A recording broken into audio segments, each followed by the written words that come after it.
Law and GK. So friends, on this channel we discuss the contents of law and previous year papers of judicial services and other legal exams. And if you've seen my previous video, we have discussed the mains examination paper of Haryana and Delhi. अभी recently Delhi judiciary का mains का exam हुआ है जून में. उसका हमने criminal law का paper जो है पूरा डिस्कस कर लिया था. And in today's video we are going to discuss the DJS 2022 mains exam paper subject civil law 1. So friends, if you are new on this channel, I would like to recommend कि आप जो है इस channel को जल्दी से subscribe कर लीजिए, because it will be very beneficial for you in your preparation for judiciary and other legal exams. Because यहाँ पर आपको एक अच्छे कंटेंट के साथ सारे प्रीवियस ईयर पेपर्स मिल जाएंगे. And while subscribing, don't forget to press the bell icon so that you can get the notification of our upcoming videos. So friends, without wasting any time, let's move on to the question paper. देखिए कुछ इस तरीके से आता है question paper. ये मैंने जो है नेट से डाउनलोड किया है. आप भी इसको गूगल करके डाउनलोड कर सकते हैं, मिल जाएगा आपको ये. देखिए इस क्वेश्चन पेपर में जो है ना इंस्ट्रक्शंस बहुत ज़रूरी हैं पढ़नी. देखिए यहाँ पर क्या बताया गया है. 3 आवर का एग्ज़ाम है और 200 मार्क्स है. Read question carefully. Okay, 50 minutes देते हैं before the examination, during which you should read the question paper and if you wish highlight and make notes on the question paper. However you are allowed to open the answer sheet and start writing. मतलब 15 minute आपको पढ़ने के लिए दे दिए, समझने के लिए दे दिए क्वेश्चन पेपर. देखिए 15 मिनट एटलीस्ट यहाँ मिल तो रहे हैं. किसी किसी एग्जाम में तो 15 मिनट ये नहीं मिलते हैं. और जैसे भी हरियाणा जुडिशरी का पेपर हुआ था, मैंने डिस्कस किया था, वहाँ पर भी इतना लेंथी पेपर बनाया हुआ था. सिर्फ 2 मिनट पहले आपको जो है क्वेश्चन पेपर मिलता है. और इवन जब मान लीजिए स्टार्ट किया है अगर क्लास में 2 मिनट पहले, तो लास्ट तक पहुँचते पहुँचते जस्ट बेल बजने ही वाली होती है, बज जाती है, तब जाके जो क्वेश्चन पेपर मिलता है जो बिल्कुल लास्ट रो में कैंडिडेट्स बैठते हैं उनको. So this is a good thing that they are giving the 15 minutes to read the question paper. और लिखा था answer to each question should begin on a fresh page. Fresh page start करना है. Support your answer with reasons, legal provisions and relevant case laws. Even if you do not know the answer, it is advisable to attempt as much as a test is not of the knowledge of law but also of analytical reasoning. तो question paper कुछ इस तरीके से बनाया गया है, not theoretical but it is also practical question paper. Okay, अगर नहीं भी आता तो भी कुछ ना कुछ लिख दीजिए, क्या पता मार्क्स मिल जाएं. देखिए पार्ट 1 में है. देखिए यहाँ पर ऑप्शंस भी हैं. Right short notes on any 4. ठीक है, और क्वेश्चन कितने दे रखे हैं? 6. तो 6 में से आपको सिर्फ 4 क्वेश्चन करने हैं. ऐसे ऑप्शन कहीं और मिलते नहीं हैं. और इनका जो मार्क्स कितना है, और ये है 40 मार्क्स के, मतलब 10 मार्क्स ईच. 4 क्वेश्चन हैं, 10 नंबर के हैं ये. All right. क्वेश्चन नंबर 1 क्या कहता है? Whether a bequest of a property under a will would amount to transfer of a property under section 5 of TPA 1882. Explain. क्या जो विल है, विल से जो प्रॉपर्टी दी गई है वो सेक्शन 5 ट्रांसफर ऑफ प्रॉपर्टी में आता है? तो हम पहले बताएंगे what is section 5 of TPA.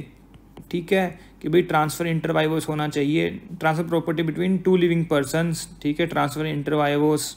तो जो प्रॉपर्टी 2 लिविंग पर्सनस के बीच में जो ट्रांसफर हो रही है वो ही सेक्शन 5 में जो है फॉल करेगी. And what is will? Will की डेफिनेशन कहाँ पर दी गई है?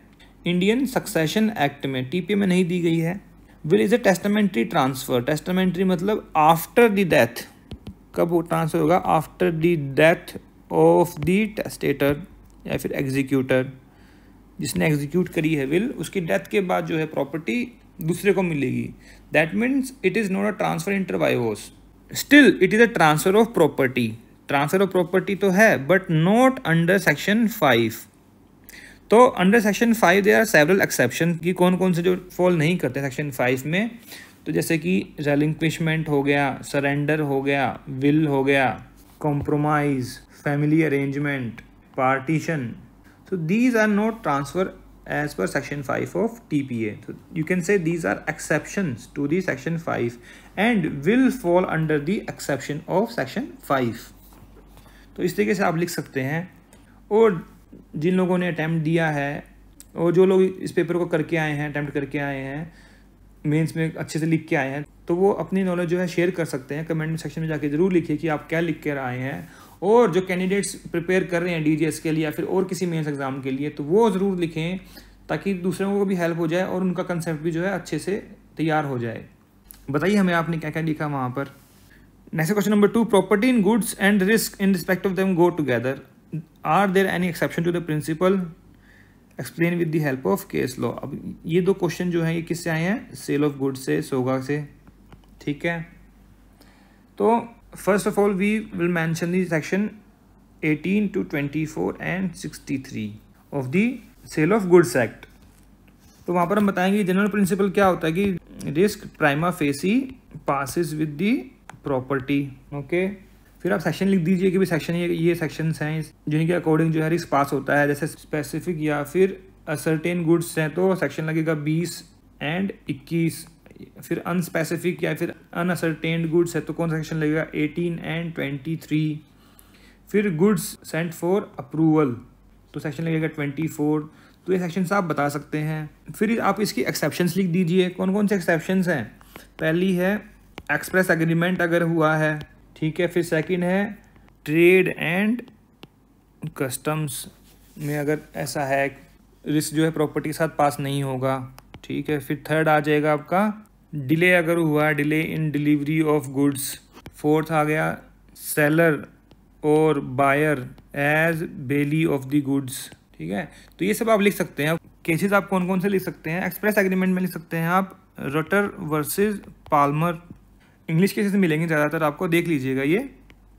फिर सेकंड पॉइंट पर है बैविंगटन वर्सेस डेल, ठीक है। फिर थर्ड में है डेनली हैमिल्टन वर्सेस बर्डन एंडिएवर। तो ये केसेस आप लिख सकते हैं। और कोई केस अगर आपको पता हो तो कमेंट सेक्शन में जाकर हमें ज़रूर बताइए कि ये भी केस भी आप यहाँ पर मेंशन कर सकते हैं, कोई इंडियन केस अगर आपको मालूम हो। और हमने जैसे 4 लिखे हैं, आप भी इसको एक्सटेंड कर सकते हैं। बताइए हमें कौन कौन से और एक्सेप्शंस हैं, ठीक है ना। तो ज़रूर लिखिए कमेंट सेक्शन में, शेयर कीजिए अपनी नॉलेज को। नेक्स्ट केस है what are the rights of an unpaid seller, distinguish between unpaid seller's right of lien and right of stoppage in transit. Support your answer with the help of examples. देखिए आपने यहाँ पर सबसे पहले बताना कि what is unpaid seller, where is mention section 45। और फिर सेक्शन 46 में क्या आ गए, राइट्स ऑफ अनपेड सेलर। देखिए जब भी आप इन ऐसे क्वेश्चंस में सेक्शंस लिखते हैं ना तो ऑब्वियसली आपको बेसिक्स तो वहाँ पर मिलता ही, आप देख भी सकते हैं। तो वहाँ पर आपको पूरा का पूरा सेक्शन टेपने की ज़रूरत नहीं होती, वहाँ पर कोई सेक्शन जो है टेपना नहीं है। फर्स्ट ऑफ ऑल थोड़ा सा मेंशन करके आप ऐसे करके और लास्ट में 2 वर्ड्स लिख सकते हैं कि it show that this is the relevant section. उन्होंने ये नहीं देखना है कि आपने कितना टेप दिया है पूरे सेक्शन बेयर एक्ट से, उन्होंने ये देखना है कि आपको सेक्शन मालूम है या नहीं है, ठीक है। उसके बाद आप जो है अनपेड सेलर का जो राइट ऑफ लियन है वो बता दीजिए, right of stoppage in transit है वो बता दीजिए, इनमें क्या क्या डिफरेंसेस हैं। आप ऐसे लाइन करके भी कर सकते हैं या फिर आप जो सेपरेटली भी लिख सकते हैं कि भाई there is difference between so and so, so and so and so and so points, और एग्जाम्पल भी लिख सकते हैं। तो कमेंट सेक्शन में जाकर लिखिए कि आप वहाँ पर क्या लिख सकते हैं और आपने क्या लिखा है, जिन्होंने पेपर दे दिया है वो क्या लिख के आए हैं, जो पोटेंशियल कैंडिडेट्स हैं फर्दर जो मेंस एग्जाम देने वाले हैं वो उसमें क्या लिखना चाहते हैं, ठीक है। Next question number 4, what is heritable property under Muslim law, compare the same with Hindu law in reference to ancestral property of joint Hindu family. तो फर्स्ट ऑफ ऑल आप क्या बताएंगे, what is heritable property, property which is heritable. क्या होती है heritable property, जो कि from one person to other person through descendants जो है वो ट्रैवल करती है property through the rights of inheritance, that is heritable property. अब ये यहाँ पर ये नहीं पूछ रहे हैं कि भाई रूल्स ऑफ इनहेरिटेंस क्या है। कई लोगों ने क्या किया ना एग्जाम पेपर में रूल्स ऑफ इनहेरिटेंस लिख के आ गए हैं, ठीक है। वो यहाँ पर नहीं लिखना, वो सिर्फ ये पूछेंगे कौन कौन सी प्रॉपर्टी आप दे सकते हैं और क्या क्या इनहेरिट हो सकती है। तो any kind of property is heritable under Muslim law, it includes a book of Quran, ठीक है। अब वहाँ पर एक रूल है कि जो सबसे बड़ा बेटा होता है उसको जो है कुरान पे पहला हक उसका होता है, ठीक है। तो वो भी आप यहाँ पर मेंशन कर सकते हैं, that is also heritable property. फिर इमोरल प्रॉपर्टी आ गई, तो वो थोड़ा आप लिख सकते हैं यहाँ पर, any type of property is heritable property. और यहाँ पर इसमें जो है नो बर्थ राइट नहीं होता है। फिर आप बताइए what is joint Hindu family और उनकी जो एंसेस्ट्रल प्रॉपर्टी है वो कैसे कैसे इनहेरिट होती है। तो जॉइंट हिंदू फैमिली में क्या होता है, it increases with the death of a copartner and decreases with the birth, ठीक है। और पहले सर्वाइवरशिप था, अब कैसे है, बाय सक्सेशन है in accordance with the Hindu succession act, ठीक है। तो थोड़ा सा आप वो बता सकते हैं और थोड़े बहुत केस लो भी आप रेफर कर सकते हैं इसमें, ऑलराइट। तो अब बताइए हमें कमेंट सेक्शन में आपने क्या क्या लिखा है, इसमें क्या लिखना चाहते हैं, ठीक है। अगला है next question 5, N owner of a plot of land is building a 4-storied house with in the जुडिक्शन of south Delhi municipal corporation. During the course of construction, the building is sealed in pursuance of the orders passed by the Commissioner SDMC. The owner disputes it and states that the construction is in accordance with the building bylaws and the building plan sanctioned by SDMC. What are the remedies available to the owner? ठीक है, अब ये NDMC act से ये question पूछा गया है. First time जो है ये NDMC एक्ट डाला गया है DGS के मेंस के सिलेबस में. ठीक है, तो पहले आप बताएंगे यहाँ पर कि what is section 236 to 38 of NDMC act. आप थोड़ा बता सकते हैं कि भाई कैसे कैसे आप जो है बिल्डिंग इरेक्ट कर सकते हैं बाय टेकिंग परमिशन. फिर आप लिख सकते हैं सेक्शन 248 जहाँ पर MCD कंस्ट्रक्शन स्टॉप करवा सकता है और 250 में सील कर सकता है बिल्डिंग को. ठीक है, फिर सेक्शन 254 प्रोवाइड्स द रेमेडी के अग्रीड पर्सन, जो एग्रीड पर्सन है वो जो है एपेलेट कोर्ट में उस ऑर्डर के खिलाफ जो है वहाँ पर एप्लीकेशन फाइल कर सकता है विद इन 30 days. तो ये सब वहाँ पर मेंशन किया गया है, आप वो जो है देख सकते हैं NDMC एक्ट में.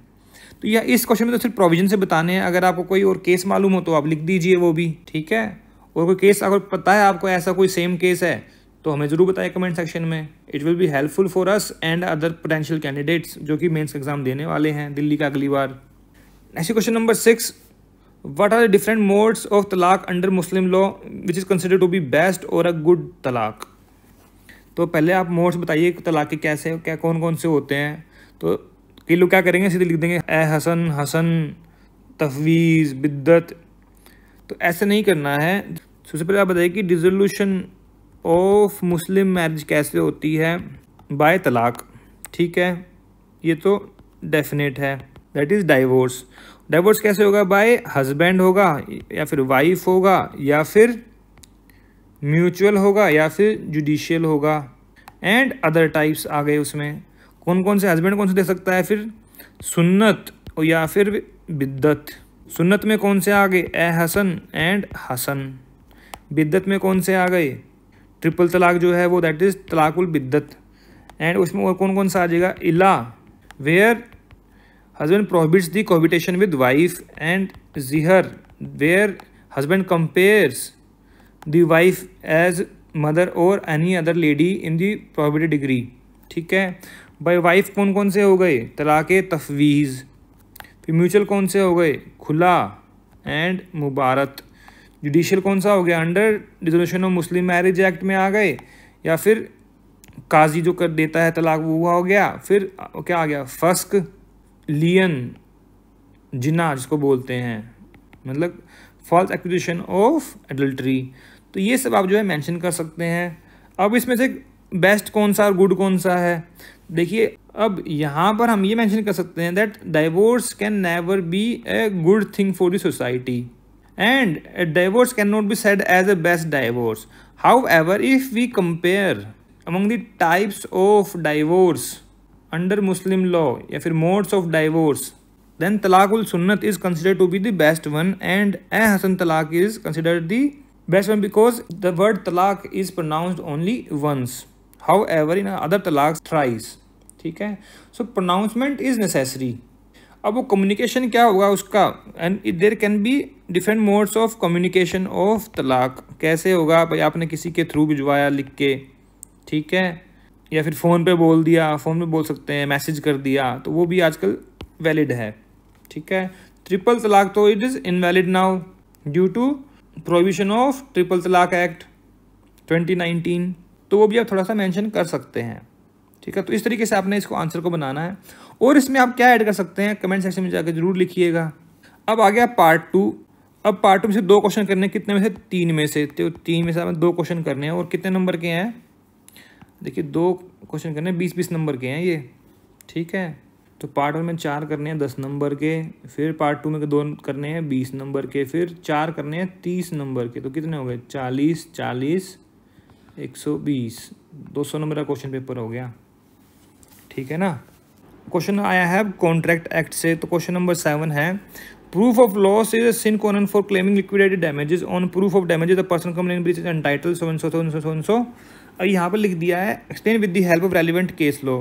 अब ये जो स्टेटमेंट है इन्होंने केस से उठाई है, कौन सा केस है वो, that is Kailash Nath associates versus Delhi development authority. 2015 का केस है, सुप्रीम कोर्ट की जजमेंट है, तो ये वहाँ से लिया गया है। ठीक है, तो देखिए जो कंसेप्ट है, व्हाट इज द प्रिंसिपल, जब लिक्विडेटेड डैमेजेस हम रेफर करते हैं तो ओनली रीजनेबल दिया जाता है, और उसमें सिर्फ डैमेजेस आपको प्रूव करना है कि भाई डैमेज हुआ है मुझे, ठीक है ना।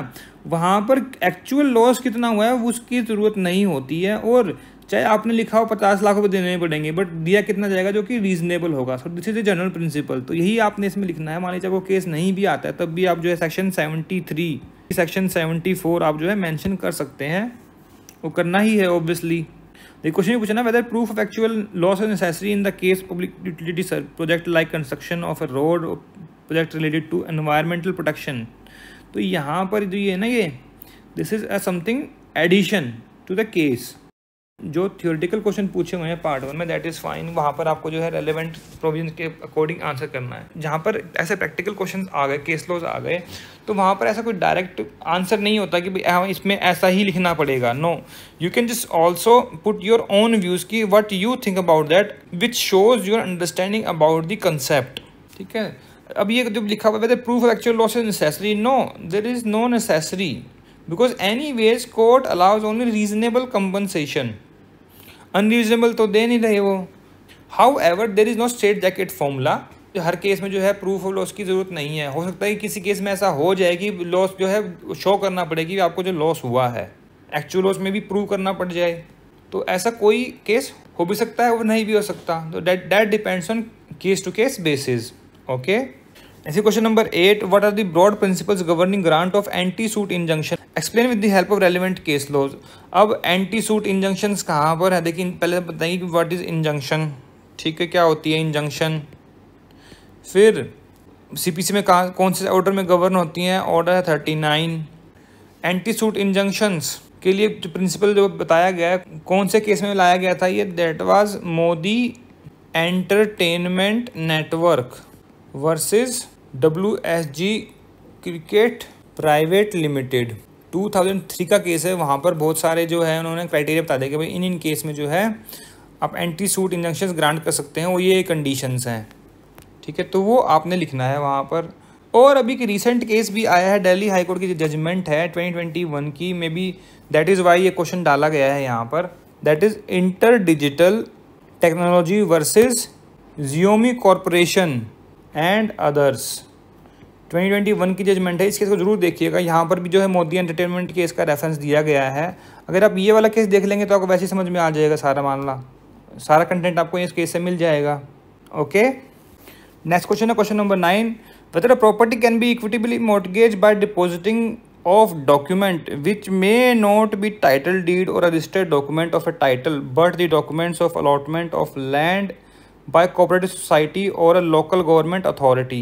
Support your answer with the help of relevant provisions of law and case laws। तो इसमें जब पहले तो लॉ बताएंगे, प्रोविजंस ऑब्वियसली। तो सेक्शन 58 मॉर्टगेज क्या होती है, and what is equitable mortgage, that is mortgage bye deposit of title deeds.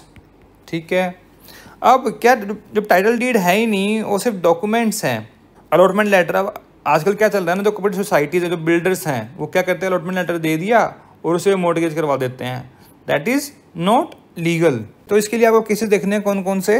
जो बेस्ट केस है that is KJ Nathan versus Murthy Reddy, 1965 की जजमेंट है सुप्रीम कोर्ट की, उसको देखिएगा।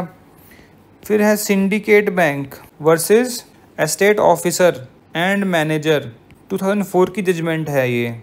फिर एक केस देख लीजिए, Messrs money line credit limited versus Sanjeev Kumar, Delhi high court की जजमेंट है 2014 की। ठीक है, तो अगर आप इसको देख लेंगे तो इन दोनों केसेस का रेफरेंस आपको वहाँ पर मिल जाएगा। ये केसेस भी आप देख सकते हैं। ठीक है, तो सारा कंटेंट आपको इसके बारे में यहाँ से मिल जाएगा।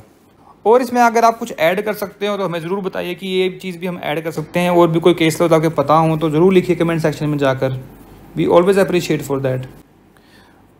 अब आ गया पार्ट 3। ओके, तो यहाँ पर करना NE4 कितने नंबर का बताया मैंने? 30 नंबर का।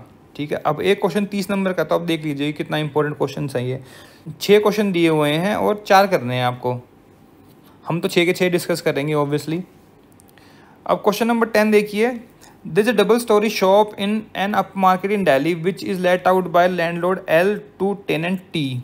अब एल ने जो है टेनेंट टी को दे दी in the year 1955 on a monthly rent, not important. An eviction petition under section 14(1)(b) Delhi Rent Control Act 1958 is filed by landlord against tenant on the ground the tenant has sublet the property or parted with the possession of the part of the premises by subletting a part of the first floor by letting out 3 small cabins to 3 medical practitioners.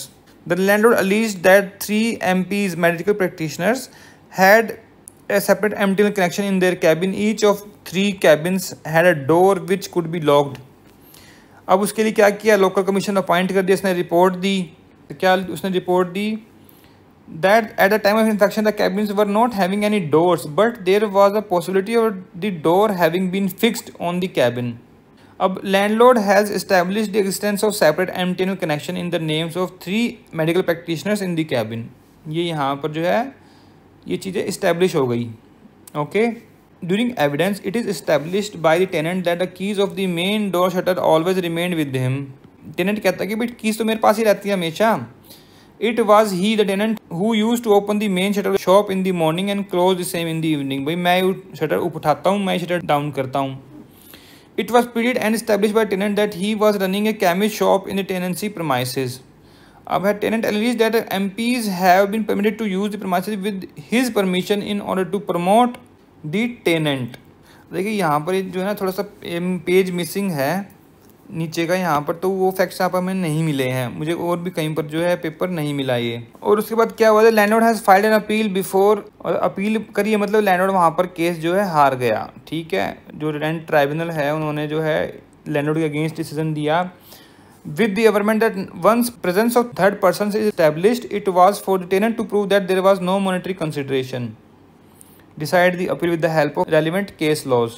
अब सब tenancy का ground है भाई, सब tenancy की है without permission, तो section बनता है। सब्सटेंटिव प्रोविजन भी है तो उसको मिलना चाहिए, बिल्कुल मिलना चाहिए लैंडलॉर्ड को। तो थोड़ा सा हम बताएंगे कि भाई लैंडलॉर्ड कौन है, हल्का बता दीजिए थोड़ा थोड़ा 1-2 लाइन का। फिर टेनेंट कौन है होता है। अब सेक्शन 14(1)(b) क्या कहता है वो तो आपको डायरेक्ट मिल जाएगा, वहाँ से भी आप जो मेंशन कर सकते हैं।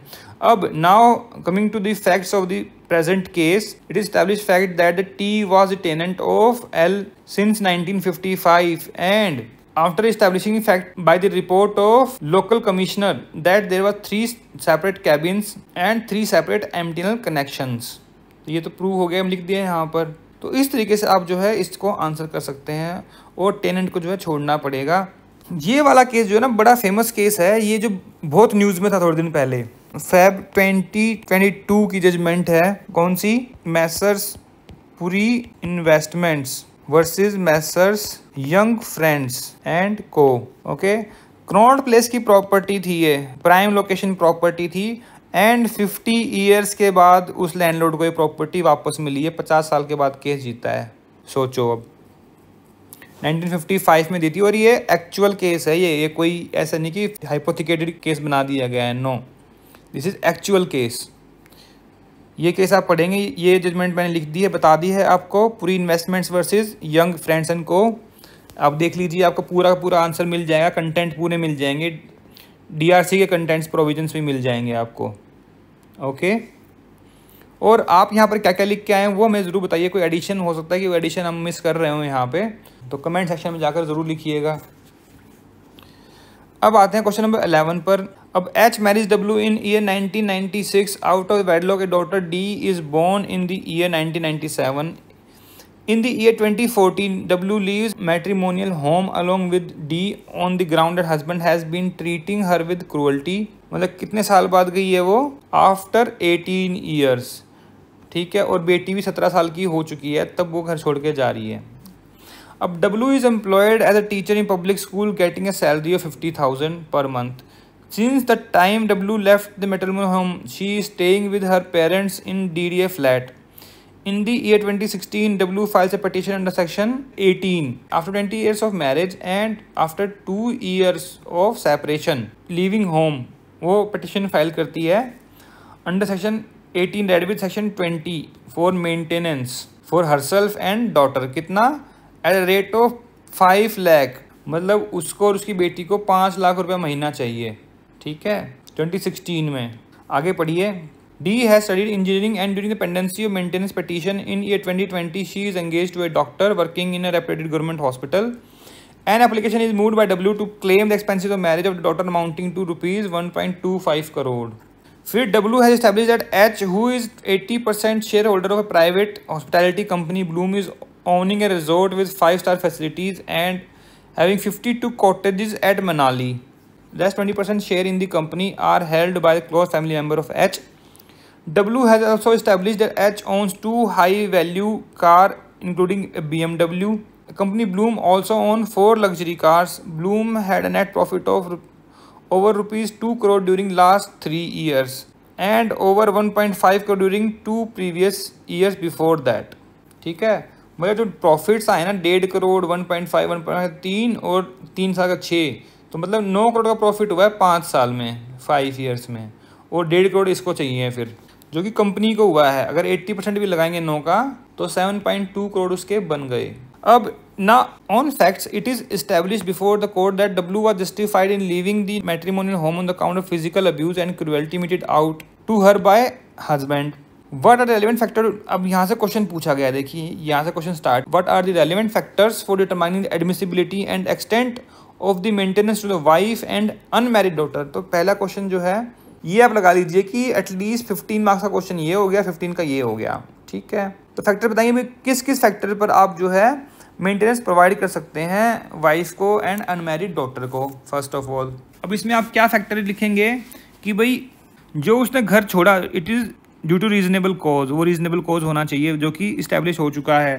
फिर the earnings of the wife is also a considerable factor in determining the maintenance. फिर now what is status of wife, status of husband, income of husband, तो ये सब चीज़ें हम देखते हैं।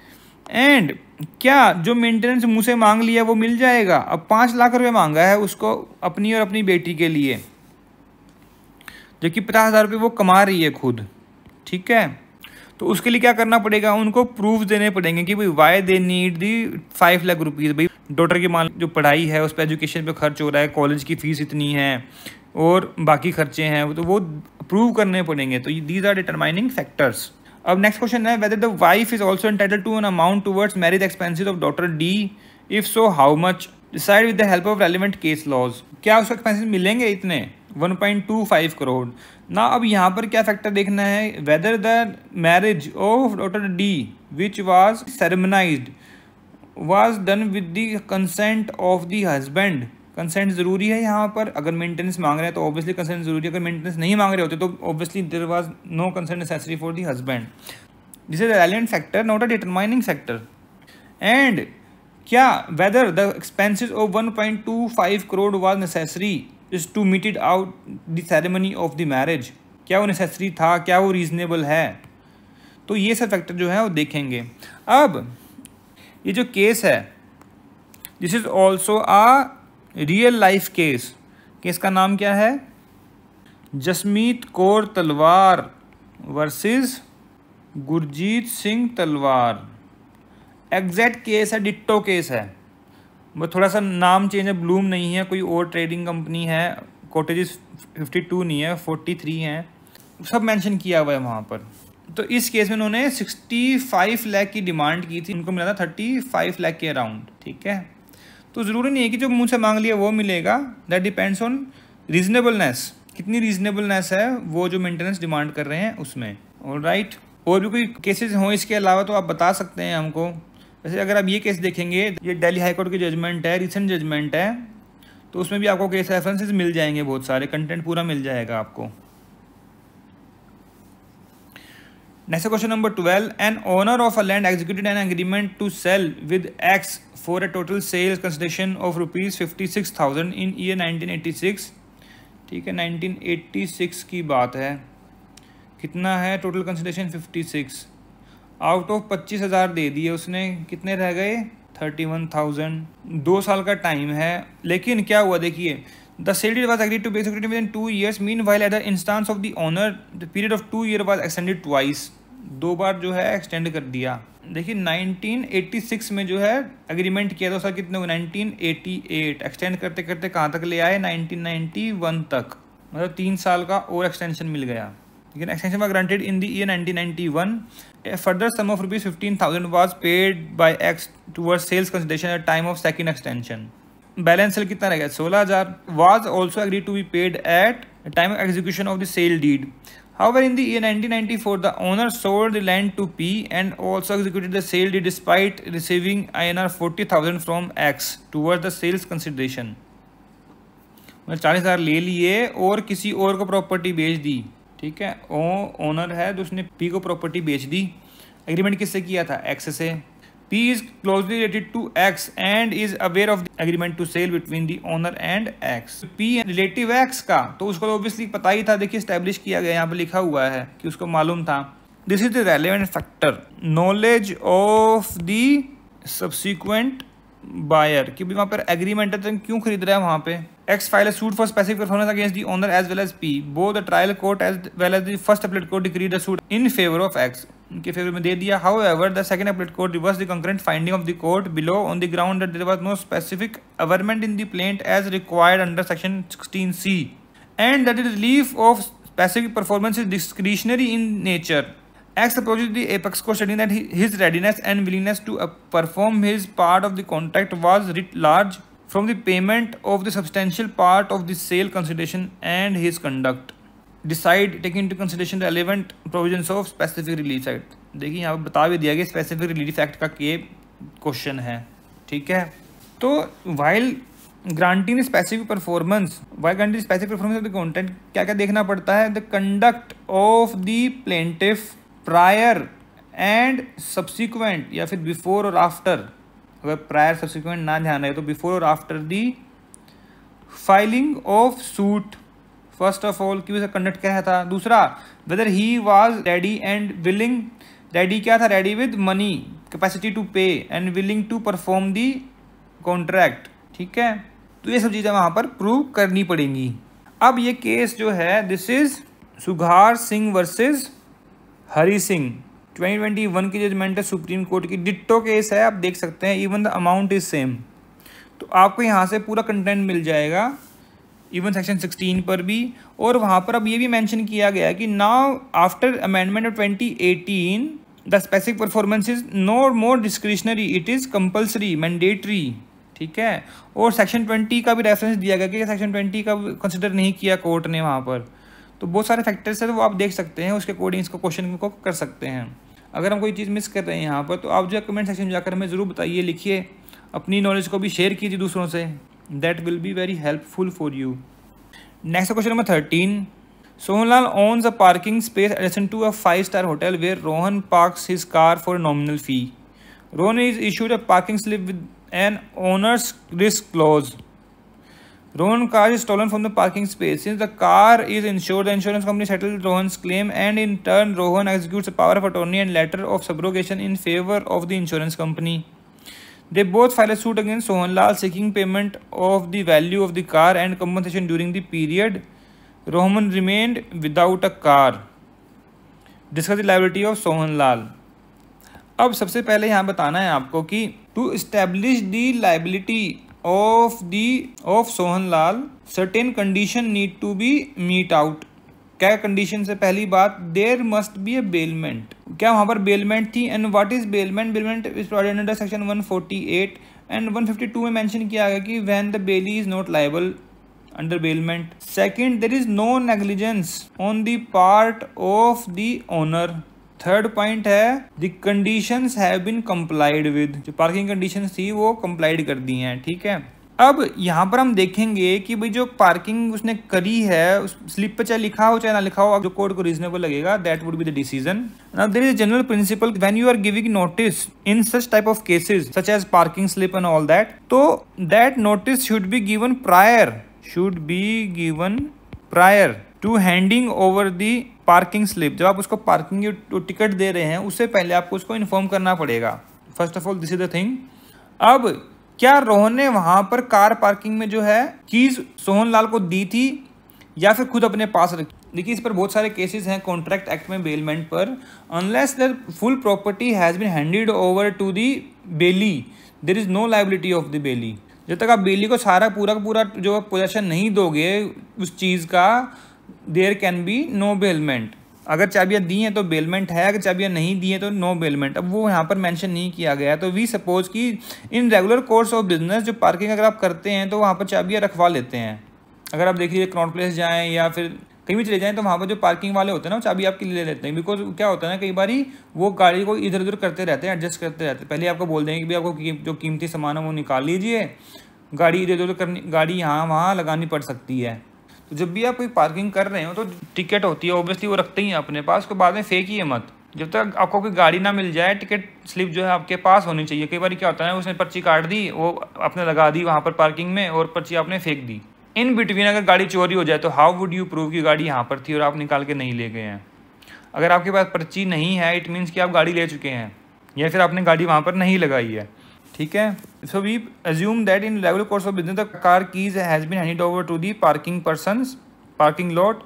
So here in case Sohan Lal will be liable for the loss caused to the Rohan and insurance company. So compensation भी वहाँ पर देना पड़ेगा। Now अब second part आता है यहाँ पर, would it make any difference if Rohan had given his card for valet parking to the hotel staff who had ultimately parked it in parking space owned by Sohan Lal? While handing over the car for valet parking, Rohan was handed over a parking slip stating that parking would be at guest's own risk. The suit for recovery of the value of the car and compensation is jointly filed by insurance company and Rohan against the hotel. What would be the liability of the hotel? Hotel will be liable since there is bailment. Hand over कर दी ना keys to wallet drivers. ठीक है, 5 star hotels में क्या होता है ना कि आप जैसे जाते हैं वहाँ पर लोग खड़े रहते हैं, ऑब्वियसली वो आपकी गाड़ी को खुद पार करके आते हैं और चाबी अपने पास रखते हैं। अब उन्होंने अगर स्लिप दे दी कि वो आपके रिस्क पर है तो भाई गाड़ी की चाबी तो आपके पास है नहीं है, वो कौन कहाँ लेके चला गया तो उसमें क्या आपकी क्या गलती है? ऑब्वियसली वो तो फिर होटल वाले की गलती रहेगी। Refer to relevant case law. अब ये केस लॉ कौन सा है? Taj Mahal hotel versus United India Insurance 2019 की जजमेंट देख लीजिए, डिट्टो केस है ये। रोहन सोहन नहीं है बट यहाँ पर ताज होटल को लायबल किया गया था because there is a bailment, और बेलमेंट में जो है लॉस ऑफ इंटरेस्टेड प्रॉपर्टी हुआ है तो देना पड़ेगा। ठीक है, if you know any other case और any content relevant over here in this question kindly comment in the comment section. Next है 14, L, an owner of agricultural land, passed away in the year 1951 as the only son of L. G inherited his entire property. तो L था, ये pass away गया 1951 में। Okay, इसका बेटा है G। अब इसके 3 बेटे हैं। In 1964 G effected a partition by way of court decree and divided his property equally among 3 sons. Divide कर दी प्रॉपर्टी 1964 में हुआ। 1970 में ये पार्टीशन करके चला गया। Now one of G son being D, अब D है, had only one son A, उसका एक बेटा है, who was born in year 1985, मतलब 1970 से और 85 तक कोई D का बेटा नहीं था। Through his first wife D purportedly sold his entire share of property to H vide to registered sale deeds. अब D ने क्या किया, प्रॉपर्टी बेच दी H को, 2 सेल डीड कर दी। Dated 1/9/1999 for an ostensible sale consideration of INR 487,500 ऑन 21/1999 2 sale deed was sent by the sub registrar to the collector for action under section 47A Stamp Act as its sale deed were undervalued. Before the collector board, D and H admitted that no sale consideration was exchanged for his sale deeds and the amount was mentioned only for the purpose of registration. D got married to H in 1999. अब D ने H से शादी कर ली 1999 में, और subsequently in year 2000 collector held that 2 sale deed were executed without any monetary consideration. अब 2004 में जो है ना A मेजर हो गया। A filed a suit against his father D and H for declaration of suit property was Kopasni property. Hence, the 2 sale deed executed by his father D in favor of H were illegal, null and void. A also prayed for permanent injunction restraining H from further alienating, transferring, creating a charge over the property. During the pendency of the suit, H sold the property to P, White sale deed under 30-10-2007. In 209, the suit was decreed in favor of A. It was held that suit property was ancestral compulsory property of D. H failed to prove that D has sold the property either legal necessity of the family or for the benefit of the estate. Consequently, sale deed executed by D in favor of H declared illegal, null and void. Okay. Now H along with P challenged this decision, stating that A has no locus to institute a suit since the compulsory property ceased to exist after G partitioned the property between his three sons in 1964. A contention has also been raised that A had no right to challenge the sale executed in 1999 on the ground that sale consideration had not been paid, since only the executant D could have made such a challenge. अब ये हमें decide करना है. Question है whether the suit property और compulsory property और self acquired property of D. तो पहला क्वेश्चन तो ये हो गया. What is validity of sale deed executed by D in favour of H in year 1999 subsequent in 2007 in favour of P. इन दोनों का स्टेटस हमें बताना है. ठीक है. फर्स्ट ऑफ ऑल हमें बताना है what is compulsory property. Compulsory property क्या होती है उसके बारे में लिखेंगे थोड़ा सा कि भाई एंसेस्ट्रल प्रॉपर्टी होती है. अब जब मान लीजिए कि डी का कोई बेटा नहीं है बट प्रॉपर्टी इसको मिली, that was compulsory property. It was not his self acquired property. जब ए बोर्न हुआ then he became a coparcener in such compulsory property and alienated by D is a compulsory property. ठीक है. फिर जो subsequent D अगर necessity पे नहीं है और फॉर बेनिफिट ऑफ स्टेट नहीं है तो ऑब्वियसली वो नल एंड वॉइड हो जाएगा. अब देखिए रेलेवेंट केस कौन सा है. केस है अशनूर सिंह वर्सेस हरपाल कोर्ट. 2019 की जजमेंट है रिसेंट सुप्रीम कोर्ट की. आप देख सकते हैं डिट्टो केस है बिल्कुल. यहाँ से आप बहुत सारे केसेस के रेफरेंस मिल जाएंगे, पूरा कंटेंट मिल जाएगा आपको. और भी कुछ आप ऐड करना चाहे तो कमेंट सेक्शन में जाकर जरूर लिखिएगा. Next question number 15. W. A Muslim purchased 2 plots in the land in year 1960 and constructed a house on it. In year 1967, the house suit property was mortgaged by W in favor of J. W ने किसको दिया? J क्या कर दिया? mortgage कर दिया. For sum of 11,000 रुपये लिए उधार. ठीक है. 11,000 rupees और mortgage the property. After 3 years execution mortgage not being able to pay to J, W executed a sale deed dated 1970 में क्या हुआ है? 1970 में सेल कर दी प्रॉपर्टी जे को फॉर कंसिडरेशन रुपीज़ 30,000. 30,000 उसको और दे दिए. इन द ईयर 1978, अब 8 साल के बाद 8 years 1978, S son of W, W का बेटा है एस, उसने सूट फाइल किया versus J. Declaration that mortgage deed dated 1967 sale deed 1970 in favour of J is void and consequently sought cancellation of sale deed. ठीक है. In the alternative S also claimed for redemption of mortgage in case the mortgage is held to be valid. तो क्या हम alternative plea ले सकते हैं? First of all आप यहाँ पर ये मेंशन करिए, थोड़ा सा मेंशन 2 नंबर का मेंशन कर सकते हैं. ऑल्टरनेटिव प्ली है यहाँ पर. Yes it is allowed. It is a case of S that suit property was gifted to him by W through a oral gift deed dated 30 September 1970. And he was put in possession. On the very same day, will was also executed by W in favor of N, stepmother of S, in respect of certain other properties which clearly mentioned about the oral gift. S also over the sale deed was executed by W under undue influence and consideration was inadequate. तो यहाँ पर अब undue influence आ गया तो obviously section 16 contract act के बारे में mention करेंगे. बर्डन ऑफ प्रूफ आएगा.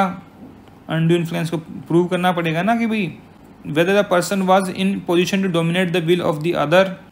अगर वो प्रूव हो गया तो उसके बाद फिर सबसे पहले क्या करेंगे, जो कंसिडरेशन था वो inadequate था वो पहले वो देखेंगे.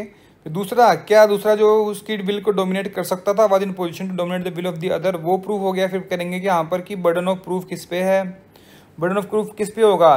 The person who is in position to dominate the will of the other that he has not taken any benefit of undue influence.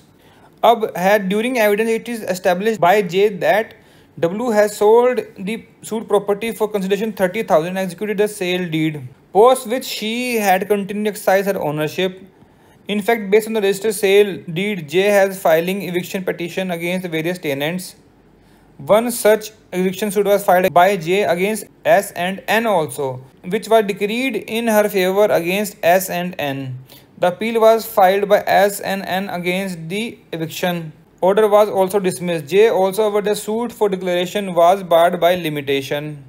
The suit property was imitated in the name of J after 4 years of execution of sale deed. During evidence, S admitted the fact that regarding eviction order imitation of J's name in the municipal records. अब उसने यहाँ पर admit भी कर लिया है. The trial court thus dismissed the suit for declaration, holding that the mortgage deed was legal and valid. It was also held that sale deed was executed on payment of due consideration and cannot be assailed on the ground of undue influence or inadequate consideration. The suit for declaration was found to be barred by limitation. In regard to will, the trial court held that will cannot be accepted since it does not bear the signature of the scribe and was not registered. Okay. A decision of trial court was appealed by as the first appellate court rejected the finding and overturned the decision of the trial court. ठीक है. It was held that there was no necessity of W2 mortgage to sell the suit property for such inadequate consideration. And J has failed to discharge the burden cast on her, proving that the sale deed was validly executed. It was further held that oral gift and will have been duly proved. The High Court affirmed the finding of first appellate court. The High Court also, मतलब in addition, held that S is entitled to redeem the mortgage and directed him to pay INR 11,000 for redemption of the mortgage and also order delivery of possession. देखिए 1967 में mortgage की थी property, 1978 में case लगाया है, appeal में भी गए, मतलब 4-5 साल तो यहाँ भी लगे होंगे, लेट्स से 85 तक जो है, तो 18 साल कोई इंटरेस्ट नहीं, कोई उसके अप्रिसिएशन नहीं, कोई इन्फ्लेशन का वो नहीं लगाया गया, 11,000 रुपये तो मॉर्गेज रिडीम कर दो. This is totally unacceptable. ठीक है.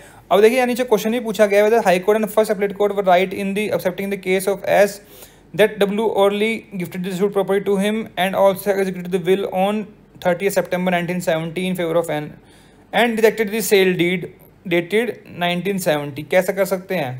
देखिए ना तो कोई डॉक्यूमेंट मिला जो ओरल गिफ्ट था, ठीक है, और जो विल है उस पर साइन भी नहीं है. ऐसे तो कोई भी जो विल लिख देगा कहेगा जी हाँ तो इसकी विल थी, ऐसे से लिख के चला गया, जबकि जो डॉक्यूमेंटेड चीज़ है उसको हम कंसिडर नहीं कर रहे हैं, तो कैसा होना चाहिए? No. Secondly, article 58 of limitation act क्या कहता है? अगर डिक्लेरेशन करवानी है आपने कोई तो राइट टू सू से आप कितने साल में करवाओगे? 3 ईयर्स में. फिर 59 कहता है कि अगर आपने कोई इंस्ट्रूमेंट जो है वो सेट असाइड करवाना है तो आपका कितना टाइम है? 3 ईयर्स का. ठीक है. And from date first cause of action rise on 1967 जब मॉर्गेज हुआ और उसके बाद जब सेल हुई 21/12/1970 में, तो वहाँ से अगर आप 3 साल लेंगे तो 1973 तक दैट इज लिमिटेशन पीरियड. आप फाइल कर 1978 में.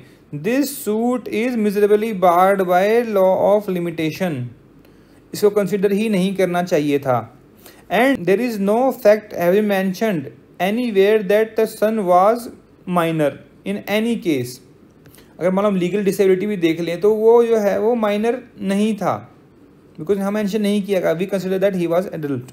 एंड अदर फैक्ट, जब जे ने केस फाइल किया एस और एन के खिलाफ, वो केस हार गई, इवन अपीलेट कोर्ट में भी हार गई है. उसके बाद जो है ये केस फाइल कर रहे हैं. It shows their mala fide intention just to retain over the property.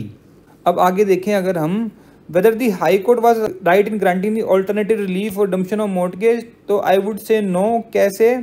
क्या हाई कोर्ट ने एक फैक्ट कंसिडर किया? जो ट्रायल कोर्ट ने देखी जजमेंट जो लिखी हुई है ऊपर, ट्रायल जजमेंट देखिए लिखा है, dismiss the suit for declaration holding that deed was legal and valid. Also the sale deed was executed on payment on due consideration can not be assailed on the ground of undue influence. ठीक है, यहाँ तक ही लिखा हुआ है. Suit declaration was found to be barred by limitation. उसने मांगे हुई डिक्लेरेशन थी, तो यहाँ पर ट्रायल कोर्ट ने ठीक वो उसको डिसाइड किया. एंड हाई कोर्ट ने without framing any question of law या फिर question of fact as a question of simple mortgage को डिसाइड कर दिया. क्या ऐसा करना चाहिए? This is totally wrong process. ठीक है. अब ये केस कौन सा है?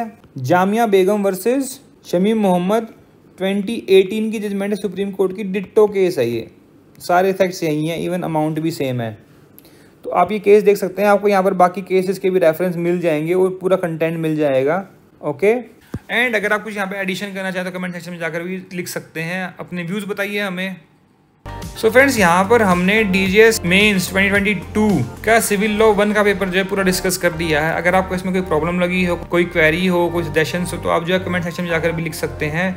एंड एनीवेज आप जो है कमेंट लिखिए क्वेश्चंस के बारे में, क्वेश्चन नंबर डालिए और कमेंट कीजिए कि what you want to write in such question, और या फिर आपने क्या लिखा है अगर आपने अटेम्प्ट किया है ये वाला क्वेश्चन पेपर तो ठीक है, तो वो सब आप लिख सकते हैं। We always appreciate for that. And अगर आप कोई वीडियो अच्छा लगा तो उसको जरूर लाइक कीजिएगा, शेयर कीजिएगा अपने फ्रेंड्स के साथ। उनको बताएं कि यहाँ पर उनको क्वालिटी डिस्कशन के साथ सारे पेपर जो है डिस्कस मिल जाएंगे। And while subscribing don't forget to press the bell icon so that you can get the notification of our upcoming videos. Next video में हम करेंगे civil law 2 of DGS main 2022। So friends, मिलते हैं आपसे next video में। Thank you, thanks very much for watching this video.